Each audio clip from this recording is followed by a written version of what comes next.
નમસ્કાર. વિશેષ ન્યૂઝમાં દિનેશ ચિંદવ ફરી એકવાર તમારું સ્વાગત કરું છું. પાલ આંબલી અમારી સાથે જોડાયા છે અને વધારે કંઈ બહુ સ્પષ્ટતા કરતો નથી શા માટે અમે વાતચીત કરવાના છીએ. 15મી ગાંધીનગરમાં ખેડૂતો ટ્રેક્ટર રેલી લઈને આવી રહ્યા છે.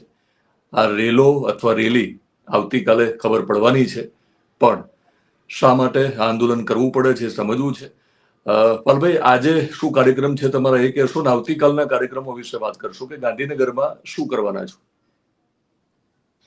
દિનેશભાઈ, અમે લગભગ 3 મહિના પહેલા આ વીજ લાઈનોના પ્રશ્નોને લઈ અને ટંકારાથી મોરબી એક ટ્રેક્ટર રેલીનું આયોજન કર્યું હતું અને એકદમ શાંતિપૂર્ણ રીતે લગભગ 701 જેટલા ટ્રેક્ટર હતા, પણ ક્યાંય કોઈ કાકરી ચાળો નહીં અને બહુ શાંતિથી, અને પોલીસ અને પ્રશાસને પણ વખાણ કર્યા હતા કે નહીં, આવી શિસ્ત સાથેની રેલી ક્યારેય નથી જોઈ. ત્યારે અમે સરકારને કહ્યું કે સરકાર શાનમાં સમજી જાય અને સરકાર આ વીજ લાઈનો બાબતે જે 2013ના જમીન સંપાદનના કાયદામાં માર્કેટ ભાવનું 4 ગણું વળતર આપવાની જોગવાઈ છે, એ જ રીતે રાજસ્થાન સરકારે ગયા વર્ષે આ પરિપત્ર કરી આપ્યો છે, તો ગુજરાત સરકાર શું કામ પરિપત્ર નથી કરતી? આ પરિપત્ર કરી આપે.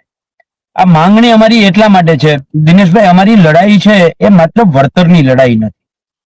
અમારી લડાઈના મૂળમાં આ એક થાંભલો ખૂટે છે, એ અમારી 100 બાય 100 મીટર જગ્યા નથી રોકાતી. અમારું ઉપરથી કાયમી મોત જડુમતું હોય છે. એ ક્યારે તાર તૂટે અને ક્યારે અમારો પાક સળગી અને ખાખ થઈ જાય નક્કી નહીં.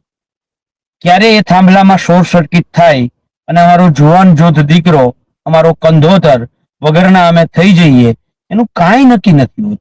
ગુજરાતમાં દર વર્ષે ઓછામાં ઓછા 25 થી 30 ગુજરાતના ખેડૂતો શોર્ટ સર્કિટના કારણે, જે વીજ લાઈનો છે એમાં શોર્ટ સર્કિટના કારણે મૃત્યુ પામે છે. 100 થી વધારે ખેડૂતોના ખેતર આમાં આ તાર તૂટવાના કારણે, તણખા જળવાના કારણે ખેડૂતોનું આખે આખું ખેતર સળગી અને ભસ્મ થઈ જાય છે.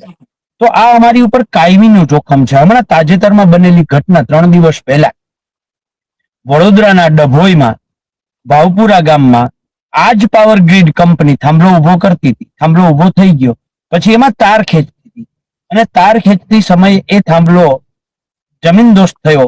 એમાં 3 મજૂરો છે એ બિચારા મોતને ઘાટ ઉતર્યા. સવાલ એ નથી કયા રાજ્યના મજૂર હતા, સવાલ એ હતા કે એ પણ માણસ હતા.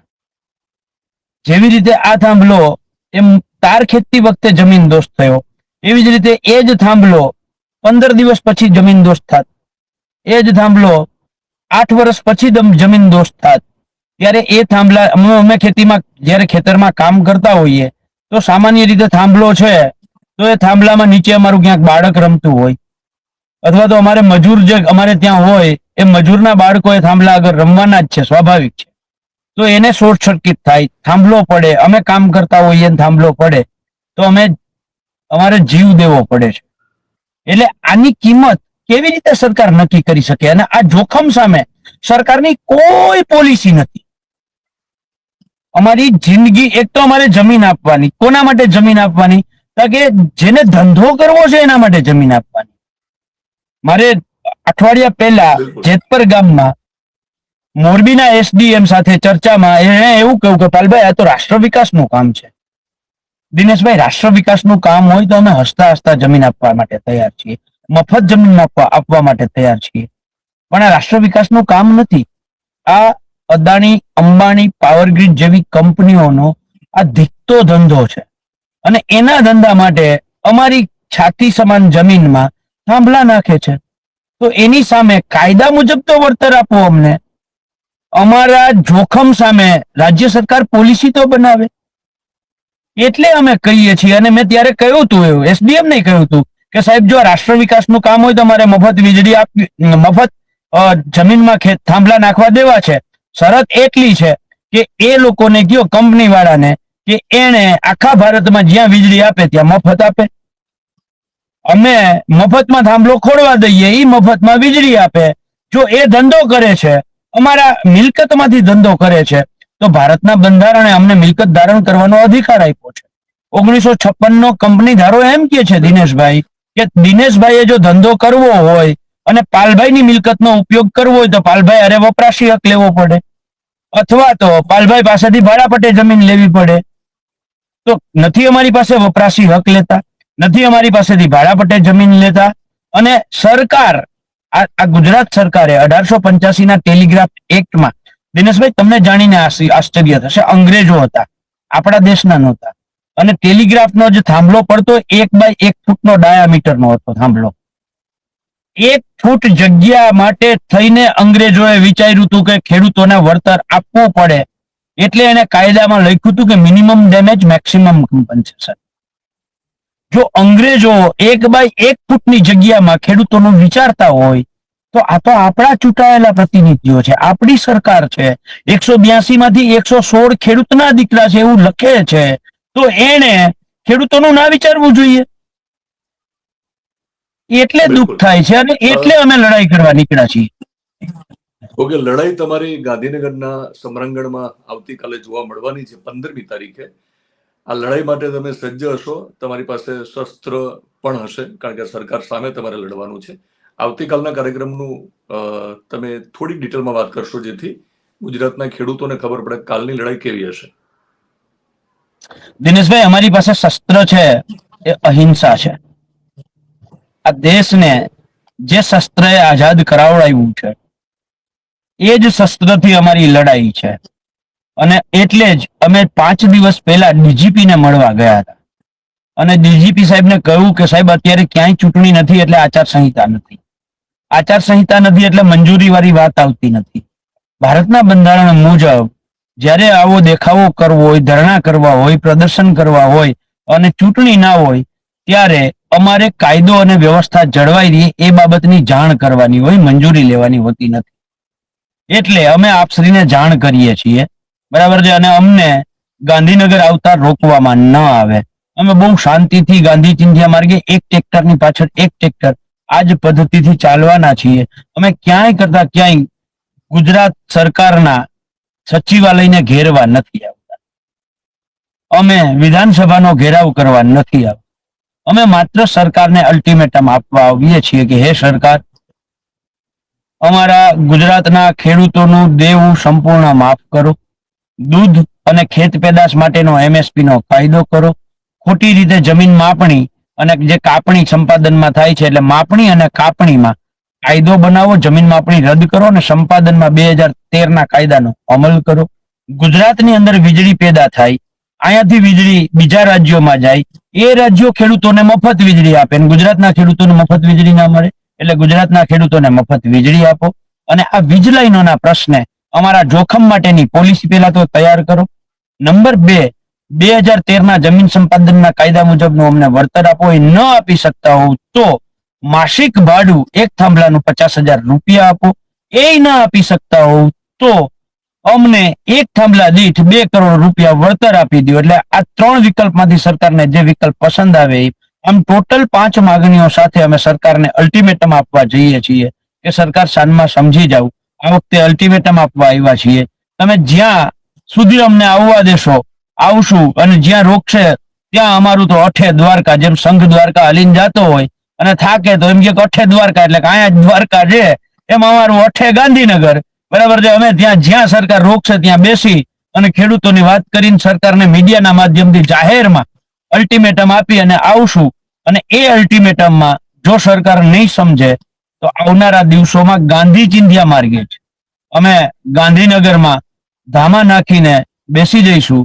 આજે અમે જે નીકળ્યા છીએ તો મોરબીથી નીકળ્યા છીએ, કારણ કે આ જે આખો સૌરાષ્ટ્ર વાળો પાર્ટ હતો એમાં હું અને મહેશભાઈ રાજકોટિયા છે, એ લોકો અમે અહીંયાથી આખી ટીમ સાથે નીકળ્યા છીએ, જેમ દ્વારકા, જામનગર, કચ્છથી જે ટ્રેક્ટરો, અને એ બાજુથી અમે વધારે ટ્રેક્ટરોનું કહ્યું નહોતું કારણ કે દૂર પડે છે, પણ સિમ્બોલિક 8-10 ટ્રેક્ટરો, અને મોરબી જિલ્લામાંથી વધારે, ત્યાંથી મોરબી એટલે કે અહીંયાથી શું કહેવાય અણિયારી ટોલ પ્લાઝા છે ત્યાંથી અમે પ્રસ્થાન કર્યું છે. આગળ અહીંયા અત્યારે હળવદ પહોંચ્યા તો હળવદથી લગભગ 40 ટ્રેક્ટરો જોડાયા છે. આગળ ધાંગધ્રાથી ટ્રેક્ટર જોડાશે, આગળ માલવણ ચોકડીથી ટ્રેક્ટર જોડાશે, વિરમગામ ખાતે મોટી સંખ્યામાં ટ્રેક્ટર જોડાશે. ત્યાંથી આવતીકાલે સવારે 10 વાગે શાંતિપુરા પહોંચવાનો અમે બધાને કોલ આપ્યો છે. એટલે ઉત્તર ગુજરાત, દક્ષિણ ગુજરાત, સૌરાષ્ટ્ર, મધ્ય ગુજરાતમાંથી જેટલા ટ્રેક્ટરો આવે છે, આ તમામ ટ્રેક્ટરો છે શાંતિપુરા સર્કલે ભેગા થઈ અને ત્યાંથી અમે ગાંધીનગર પ્રસ્થાન કરીશું. એટલે જે કોઈ ગાંધીનગર ટ્રેક્ટર લઈને આવે છે એ લોકો પણ ત્યાં પહોંચે, અને જે લોકો ટ્રેક્ટર લઈને નથી આવતા, વાહનો લઈને આવે છે, એ લોકો પણ આવતીકાલે સવારે 10 વાગે શાંતિપુરા સર્કલ પહોંચે. ત્યાંથી આપણે સામૂહિક રીતે આગળ વધીશું. એટલે આ રીતનું અમારું આયોજન છે દિનેશભાઈ. કેટલા ખેડૂતોને કેટલા ટ્રેક્ટર આવશે એવો અંદાજ છે તમને?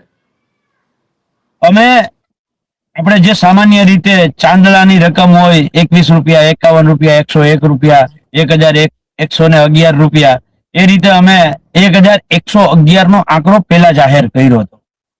પણ મને જે રીતે લાગે છે એ રીતે અમે વિરમગામ ક્રોસ કરશું ને ત્યાં તો આ બાજુથી ઉત્તર ગુજરાત અને સૌરાષ્ટ્રના ટ્રેક્ટર જ લગભગ એ આંકડો પાર કરી જશે. એટલે એના ડબલ ટ્રેક્ટર થાય તો એ દિનેશભાઈ નવાઈની વાત નથી.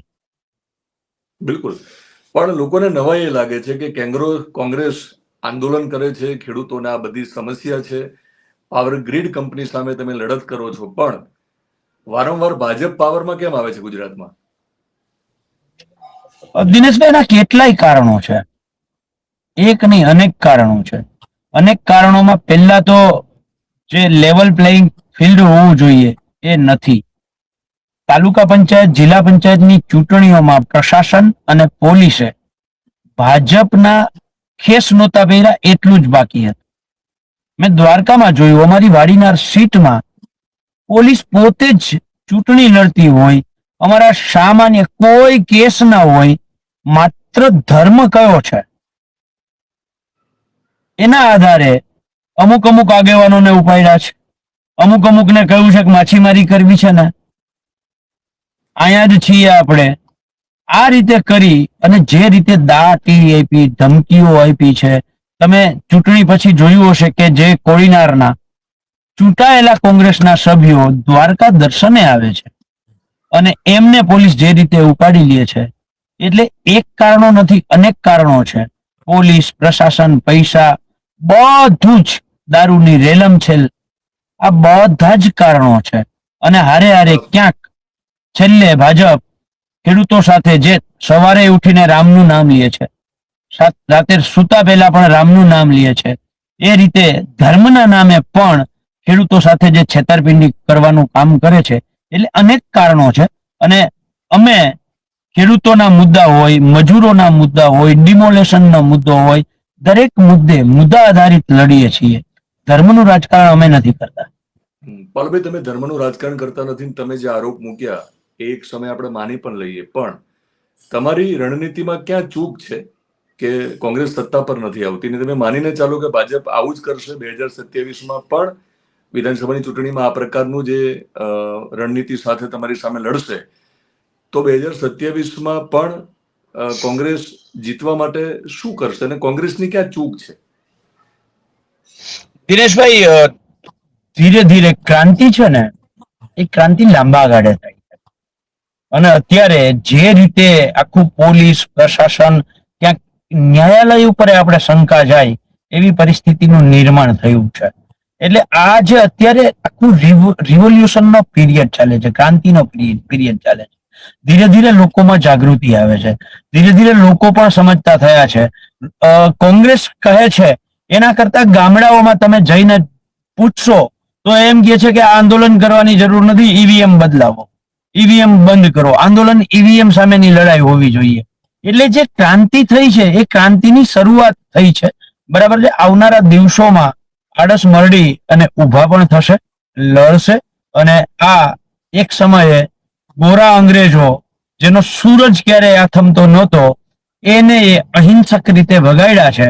તો આ તો કાળા અંગ્રેજો છે. ઓલી ઈસ્ટ ઇન્ડિયા કંપની હતી, આ વેસ્ટ ઇન્ડિયા કંપની છે. તો આને પણ ભગાડીશું, એમાં કોઈ શંકા નથી. દિનેશભાઈ, મારે કેવું છે દિનેશભાઈ, પહેલા તો મારે તમને અભિનંદન આપવા છે. મેં જર્નાલિઝમ કર્યું જી, એમાં પીળું પત્રકારત્વ પણ હું ભણ્યો છું જી, અને લોકશાહીની ચોથી જાગીર જર્નાલિઝમ છે એ પણ હું ભણ્યો છું. અને પત્રકારનું કામ આ જ છે કે એ સત્તાને પણ સવાલ પૂછે અને વિરોધ પક્ષમાં જ્યારે કોઈ ખોટી વાત કરે ત્યારે એને પણ સવાલ પૂછે. એના માટે હું તમને અભિનંદન આપું. પણ પાલભાઈ, આપ મારી સાથે જોડાયા એના માટે થેન્ક યુ વેરી મચ. અને ફરી મળીશું ત્યારે નવા મુદ્દા સાથે ચર્ચા કરીશું. Thank you.